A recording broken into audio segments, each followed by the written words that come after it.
سلام دوستان عزیز، به کانال جهان نیو خوش اومدین. در این ویدیو قصد داریم مزایای تحریک پستان و خوردن نوک سینه در رابطه جنسی رو برای شما بگیم. با ما همراه باشید. در ضمن لطفاً کانال یوتیوب ما را سابسکرایب کنید. تحریک سینه در شروع معاشقه به زن کمک می کند تا روحیه پیدا کند و بدن خود را برای مقاربت آماده کند. تحریک پستان و خوردن پستان احساس خوبی دارد و برای گیرنده لذت بخش است. بخشی از مغز او که در هنگام تحریک پستان فعال می شود همان حس تحریک کلیتوری است.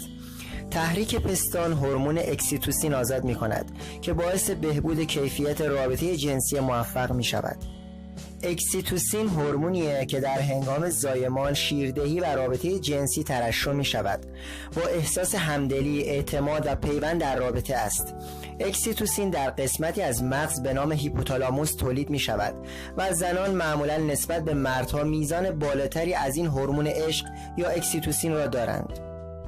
تحریک نوک سینه در هنگام مقدمه یا مقاربت باعث آزاد شدن سطح بیشتر اکسیتوسین می شود که به طور کلی تجربه بهتری را در طول رابطه جنسی ایجاد می کند و به ارگاسم شدیدتر کمک می کند. حالا می خواهیم راه‌های تحریک پستان و خوردن نوک سینه رو برای شما بگیم. با ما همراه باشید. بوسه، لیس زدن، مکیدن آرام، مالش و خوردن ممه از جمله روش‌های عالی برای تحریک خوردن نوک پستان است.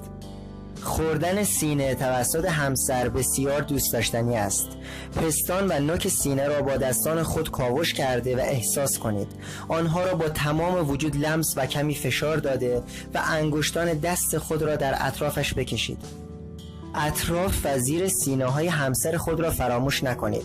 برای تحریک نوک سینه از فشارهای سطحی مانند عقب جلو و حرکات دایره‌ای استفاده کنید. احساس مالش، نحوه لمس همسرتان اهمیت دارد.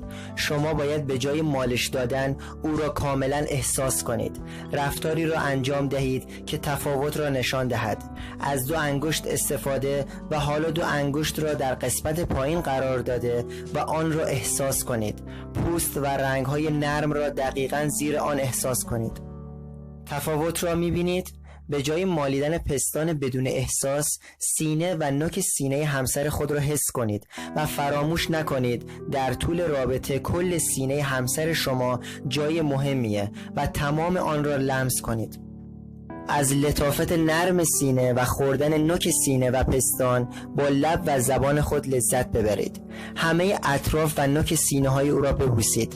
تمام نوک پستان او را در دهان خود بکشید و به آرامی بمکید. مکش را همانطور که او می‌خواهد و لذت می‌برد افزایش دهید.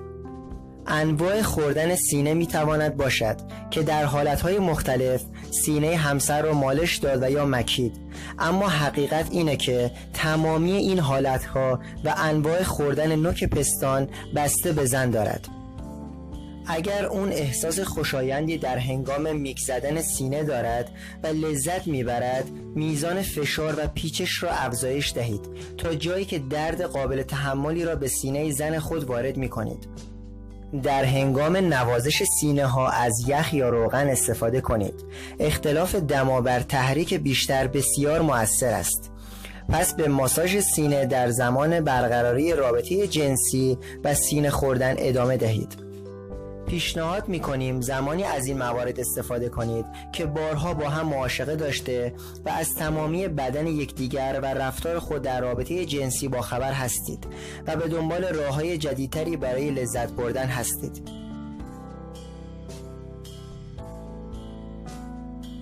ممنون که با کانال جهان نیو همراه بودین. لطفاً کانال یوتیوب ما را سابسکرایب کنید و با دوستان خود به اشتراک بگذارید. تا درودی دیگر، بدرود.